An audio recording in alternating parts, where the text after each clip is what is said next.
Hello and welcome to another episode of Work 2.0, the podcast. I'm your host, Rachel Wells, and this is where we talk about AI, power, and the future of work. Today, I'm delighted to be joined by Daniel Chait, and he is the CEO of Greenhouse. Now, as a career coach, my background as a career coach, working within workforce development and helping people to upgrade their resumes, one of the biggest questions that my clients come to me with is, how do I ensure my resume aligns with ATS, right?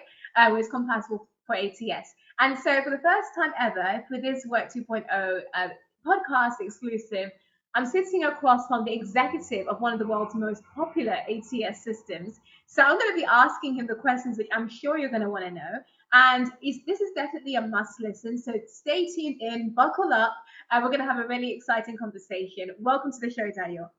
Thank you. I'm glad to be here. And I want to apologize in advance to job seekers having to know what an ATS is, but we're going to work through it here today, and hopefully we can help shed some light on the process for folks. Amazing, amazing. Now, I want to get into, I think we should kick off with what is ATS for job seekers who don't know what it is, and then we'll kind of take it from there. Yeah, and I mean, like I said, it's not really, designed for them typically or traditionally. The ATS acronym means applicant tracking system. That's a piece of software that companies have traditionally used, not surprisingly, to track the applicants that they have when they open up a job.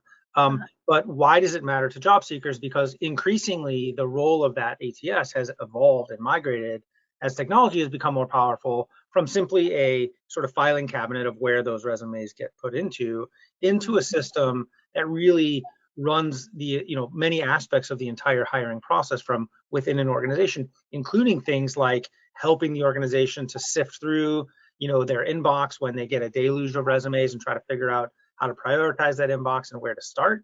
And that's where sometimes job seekers intersect with this question, because it's like, well, if I'm going to be sorting my inbox according to some criteria to look at the applicants in a priority order, job seekers want to know, how do I get to be front of the line? Naturally, right? And that's the question that people keep asking me as well. So I think we'll hopefully clear some of that up today. I wrote an article in Forbes recently about the collapse of trust in hiring because of AI.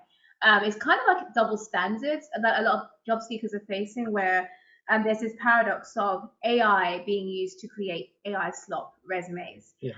Which are flooding ATS, those systems. And hiring managers are seeing that, and they're combating AI with AI. So there's a lack of trust on both sides. In your view, Daniel, who's to blame for that lack of trust, that breakdown in trust when it comes to hiring? Where would this all start? Yeah, it's less about blame, but I think it is important to understand what's happening, and so we can figure out how to address it. And I think so. Let's kind of break it apart, like what's actually going on and why is there this lack of trust and what can be done about it. I think where that's come from is, well, first of all, if you look at the trends over the last several years, application volumes are way up. So across our customer base, there's a 412% increase in the number of applications. Wow. That every recruiter is looking at, as compared to just a few years ago, right? And those recruiting teams, by the way, are not any bigger. They're about half the size that they used to be, because companies are under a ton of pressure to be more efficient and do more with less. And so you've got this situation where the companies are facing, an increasing volume of job applications, number one. Number two, job seekers are realizing, like, well, it's easier and easier to apply to more jobs with automation, and there's even tools now that they can purchase that will auto apply on their behalf with AI to thousands of jobs. And so it feels like, well, I'm not getting anywhere. I'm not hearing back from anyone. I may as well send out more job applications, because what else am I going to do?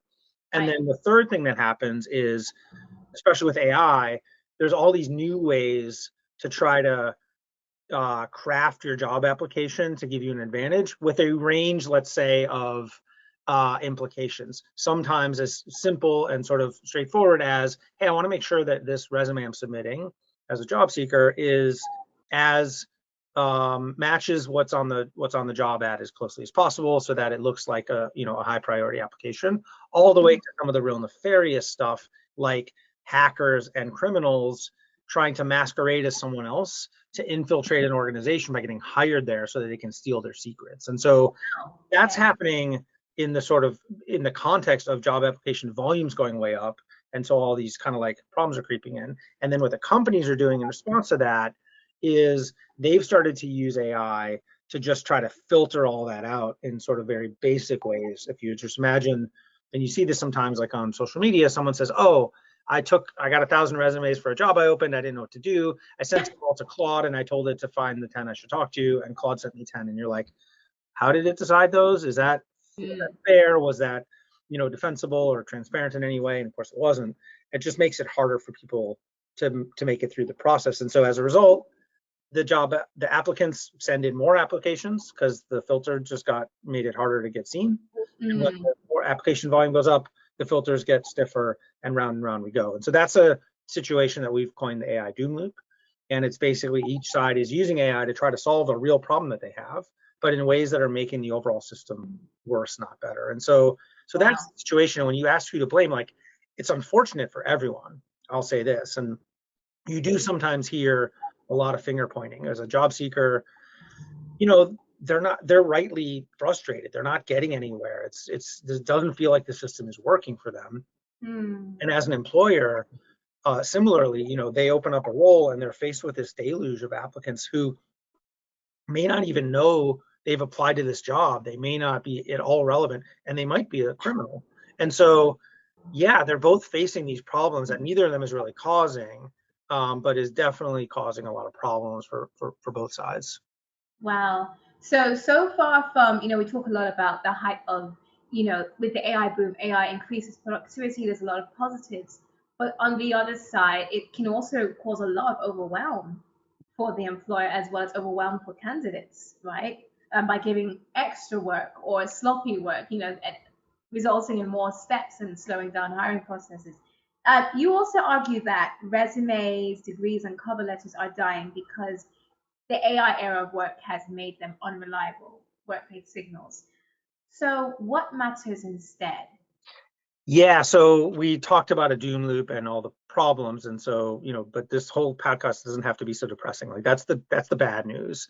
But when you start to think about, well, what can we do about all of that, I would start by saying, the problem isn't AI. The problem is bad AI solutions to the problem that people are using. And so I think from that lens, the positive story or the way forward here, I think, is actually, I'm a big optimist that AI, if designed properly, and if you think about all the people involved, the job seekers, the employers, the system as a whole, if you think about that, I think there's real opportunities for AI to make things radically better, much more fair, much more opportunity to express who you are as a job seeker, and to make the process feel better and be more efficient. So I think there's a lot of opportunities to make things better. And so you asked about resumes and cover letters and these things. Like, I think that's a great place to start because, I mean, let's face it, resumes have never been great. I mean, even if you go back, decades, you had to sort of take everything you've ever done and all you're capable of doing and distill it down to like a 1 or maybe 2-page listing of bullet points. So already you're compressing out a lot of what makes you you. And secondly, is resumes almost by design are focused on what I call credentialism, right? Is like, here's what, if you just like close your eyes and picture a typical resume, what are the things that stand out the most? First of all, your name is the biggest thing on the top of the resume in bold.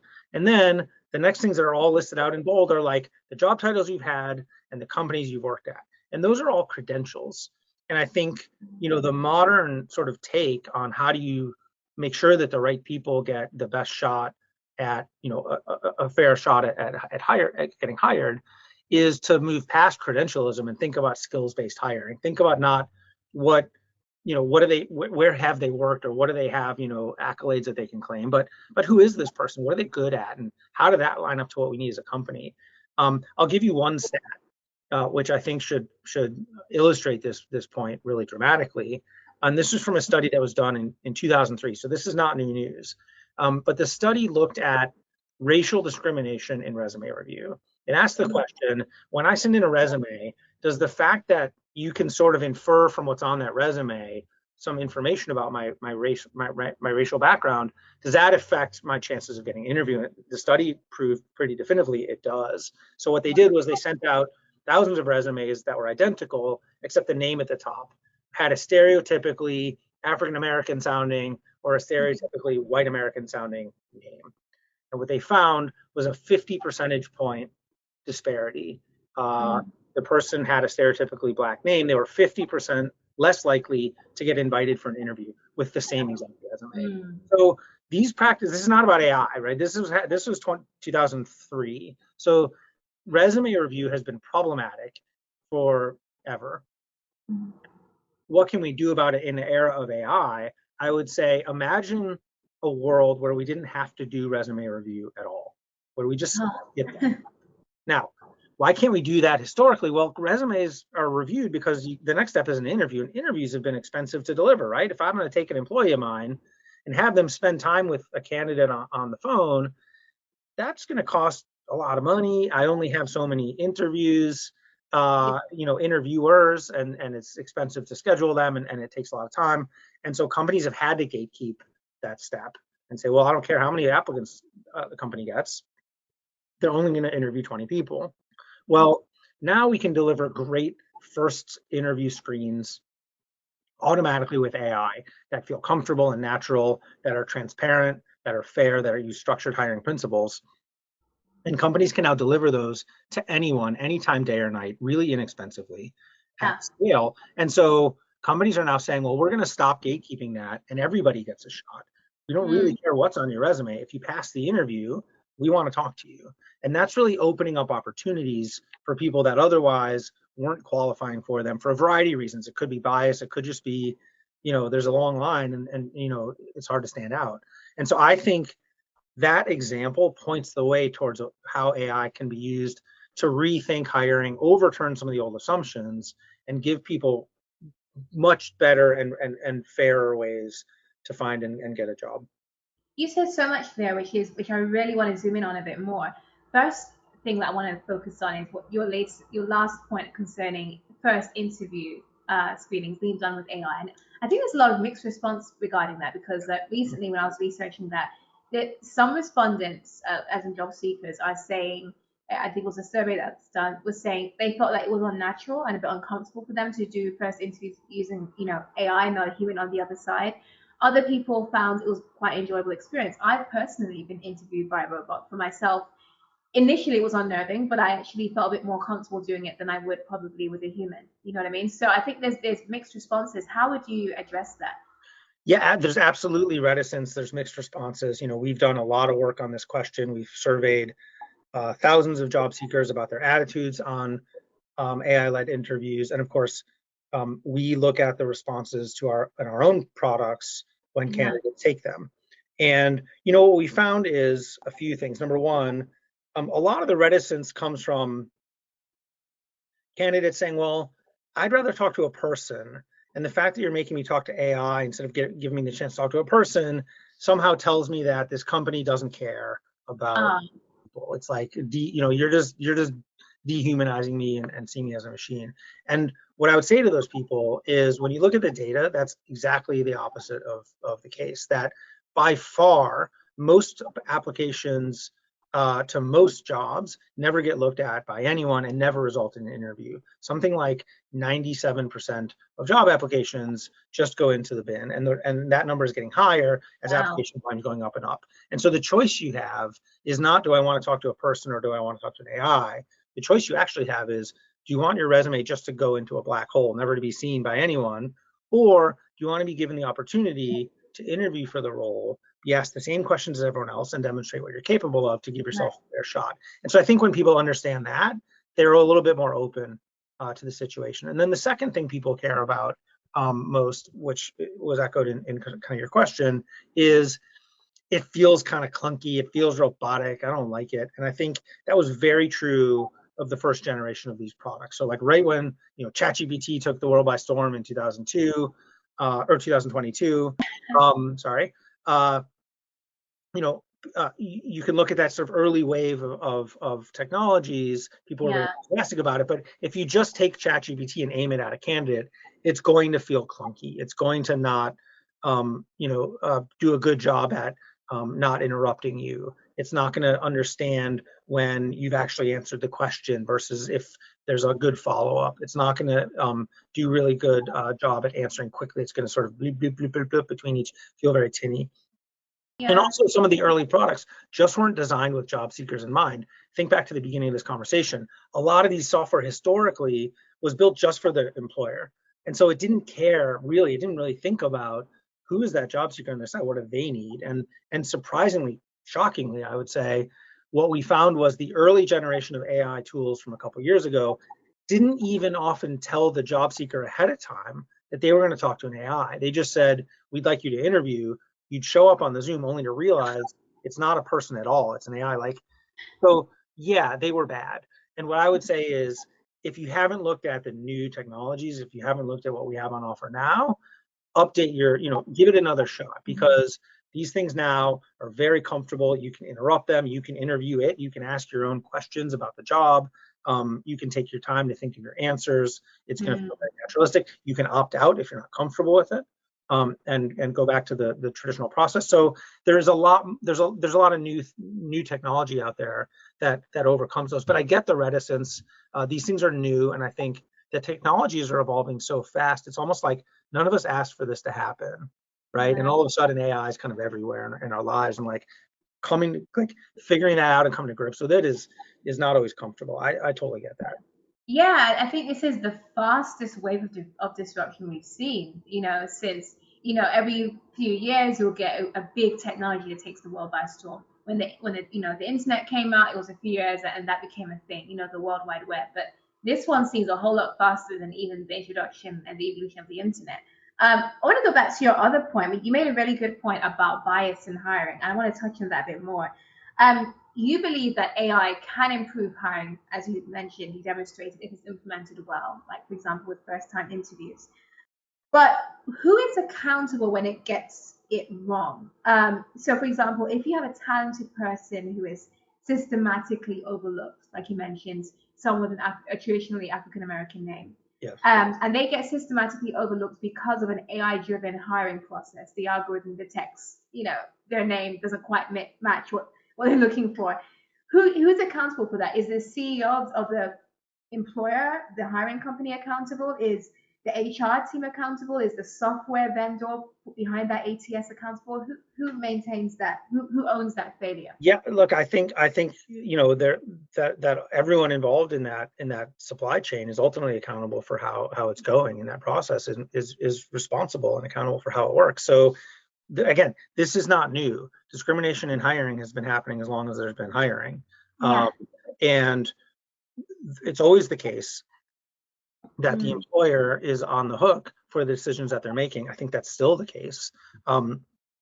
Now there's an additional place to turn, which is if that company in turn is using a technology that's playing a role in how these decisions play out, that then vendor, that company also has some accountability and some responsibility for how those decisions work.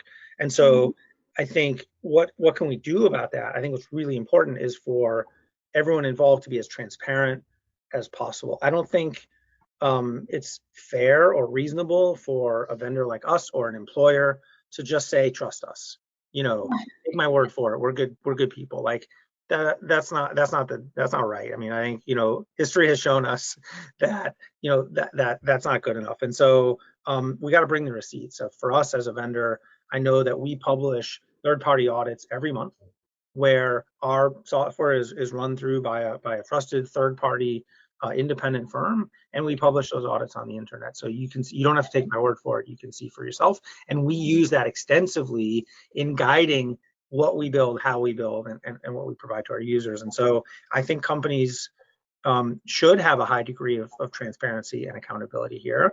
And look, I think the nuance would be, I would say it maybe this way.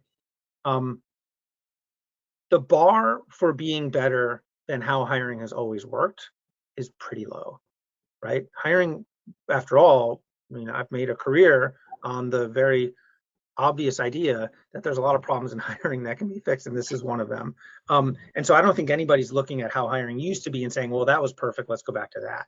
Yeah. So I think we can make things much better. I think we can make things fairer. I think we can make things more transparent.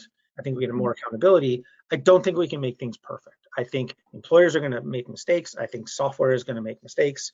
And when those things do happen, having the ability to trace it through, analyze it, diagnose it, and update the system to account for that is I think important and not to be overlooked. So take me behind the scenes. I think it's good that you have that monthly report that comes out, but take me behind the scenes. Let's say I'm a vendor, or let's say I'm a job candidate and I'm applying for a job and I see that the portal says greenhouse. So I know, okay, I'm going through there to apply for this role. What assurance do I have, other than the report, what assurance do I have to know that I as an African American, will not be discriminated against because of my name or because of the neighborhood that I've come from, or even my education? I went to an HBCU.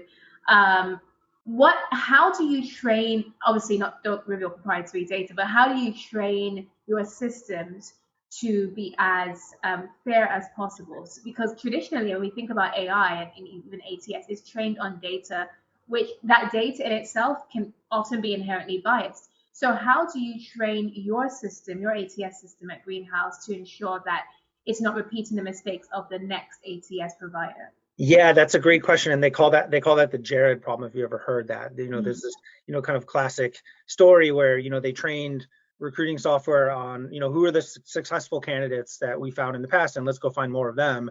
And the AI did what it does, and it found that people named Jared were more likely to get hired, and so it went and found all the Jareds and then hired them. It's like, yeah, that's exactly the problem you should worry about. And so when I said earlier that I think AI, if designed properly, can make things radically better, much more fair, if we stop and rethink how hiring works, it's exactly the kind of thing I have in mind. So in the earlier example that I told, your name doesn't even factor in. Like, nobody knows what college you went to. That's not even part of the process. It's just show up at the interview, answer the questions in the same order that everyone else got asked the same questions, and based on your answers, we're gonna pass through the people with the strongest answers. And so I think that's a way in which it's not just about sort of how do we mitigate the potential harm of AI, where the best possible outcome is like a little bit of harm. Instead, it's how do we actually reimagine the process altogether so that those things aren't even possible. So resume review isn't even a thing, right? And so that 50 percentage point disparity at the very start of the process just is defined completely out of existence. And I think that's where the power and the potential of AI comes in. And so look, I think until we get to that full vision, absolutely we need to design rigorously with that, with those downsides in mind. We need to expose ourselves to third-party validation and scrutiny, and we do those things. But I think the real opportunity that we're pursuing is not just how do we reduce the amount of harm that we're causing, but how do we actually proactively make things much, much better? And I just think there's so many opportunities if you think about it through that lens. I mean, think about in the rest of what's going on, outside the little world of hiring and like recruiting where we're in, and just think about the world at large. Like, how much creativity and expression is being enabled by AI? And I mean, it's not just about making everything more efficient, and it's also about creativity and expression, and people are making music and art. And so I think you can allow for both. I think you can say, let's make sure that the algorithms that we do have in place are based on sound, structured hiring principles, are open to third-party scrutiny, and what can I do to let you as a person get beyond what's on your resume and showcase what you're really capable of? How do I make sure that the process is faster and more transparent and fairer? And God, I just see opportunities everywhere I look. I mean, one complaint that candidates have had for ages, the number one issue is that they never hear back after they apply or after they interview. And partly, I mean, there's a lot of reasons why that is, but partly it's like, well, it takes time to write them an email, and like, but we can automate that now. And so you think about all these problems of like of historically how hiring has worked. Hiring's been pretty bad. And so that should also tell us there's so many opportunities to make it better with AI. And like, in a future world where people had that level of transparency, everybody heard back, they had a chance to express what they're capable of and to compete on their own merits and skills instead of what college they went to or what names Yeah. on top of their resume. I think that's a world that's much better, that's much more fair, and where people stop feeling like hiring is a thing I have to beat, and Yeah. start feeling again like it's a system that's there to work for me, that's there to help me get a job. That's what 100%. we're trying to do. So as we're progressing towards that utopian future, and I love that idea where that's completely eliminated and we're focusing on, like you mentioned with the first interview example, as we're progressing towards that. So I'm assuming Greenhouse, you guys are developing that technology so that those AI powered first time interviews can happen. While you're developing that, obviously there are still employers who are using your systems for traditional ATS. That traditional system, has that also been updated to reflect to ensure that biases are not present? Well, again, I don't think we can ever ensure 100% that bias is not present. That's Right. not really, perfection is not possible. I think what we can do is, how do we design the system so that those biases are mitigated, Mm. that we're aware of them, and that we can do things to counter them, and to help compensate for them. And we've always done that. So you can go back 10 years, and Greenhouse released a set of features for candidates to record their name pronunciation, let's say, to share their pronouns, for companies to collect demographic data about their job applicants and analyze how those are playing out through the hiring funnel from interview stages and ultimately to offers and hires in ways that are compliant with the law, in ways that are properly transparent, but also that don't connect back to any one individual candidate. And so we've been invested in that process for many years, and I think we'll continue to do that. So we've had, I'm proud to say, a strong positive impact on fairness in hiring for the 15 years that we've been in business. And that's always going to be central to how we operate. But it's going to be it's a tall hill to climb, and I don't want anyone to think I'm up here saying your problems are imaginary, or you're to blame. Like, it's tough to get a job right now. There's a Yeah. lot of problems, in how the system is designed, and I wake up every day thinking about how we can make it better. Amazing. I think my final question for you would be, um, you know, let's fast forward, let's say 5 years. You have, because we know hiring is changing and AI is changing so quickly. 5 years from now, you have a 22-year-old graduate who it graduates from university, they're about to start their career, okay, making a debut into the world of work. What do you think is the hardest truth that they're going to have to accept that universities, colleges, and employers are not admitting or telling young people today? Well, you're assuming in 5 years from now that most workers are coming from university, which I think is also, very subject to a lot of change right now and a lot of Right. disruption. But look, I think, you know, everybody's wondering what's going to happen with AI in the workforce and how's it going to affect young people. And for every person, there's 10 ideas. Here's what I know is, if you go back 100 years, kind of the sort of technical skill that you had defined who you were. You were a shoemaker or a hat maker, or Yeah. that, and you had that knowledge, and could do that thing, and that was kind of you. And I think the further we've gone into the information age, and the technology economy, the less and less that those like specific technical skills have been the definition of you, and the more the sort of durable skills, what people used to call soft skills, um, of your capabilities, your intelligence, your ability to adapt to change, and your ability to learn new things, your ability to work hard and have grit. Like, that's what really matters in today's workforce, because basically nobody in the workforce was hired to be good at the set of tools of AI tools that are dominating the work landscape now. So it's nobody trained to be a Claude engineer 5 years ago, because it didn't exist. And Yeah. so over the next 5 years, the pace of technology change and disruption is only going to increase and accelerate. And so focusing less on, I know this one particular thing, and more grit, determination, willingness to learn, agility, those Mm. basic durable skills that anybody can bring, that's open to anyone, no matter what your name is, no matter where you went to college or if you went to college. Those are, I think, the things that are really mattering in the workforce. Daniel, thank you so much for your time. It has been a fantastic discussion, and I'm sure answered a lot of job seekers' questions as well as hiring leaders' questions as well. For those of you who are listening or watching this podcast episode, definitely share this with your coworkers or with your family, people who you think would really benefit from this. If you have any fresh graduates from the class of 2026 in your family as well, this is definitely something they should be paying attention to. Like this episode, comment, and also rate us on Spotify, Apple Podcasts, or wherever you're listening to this podcast. And I will see you in next week, Monday's episode of Work 2.0, the podcast.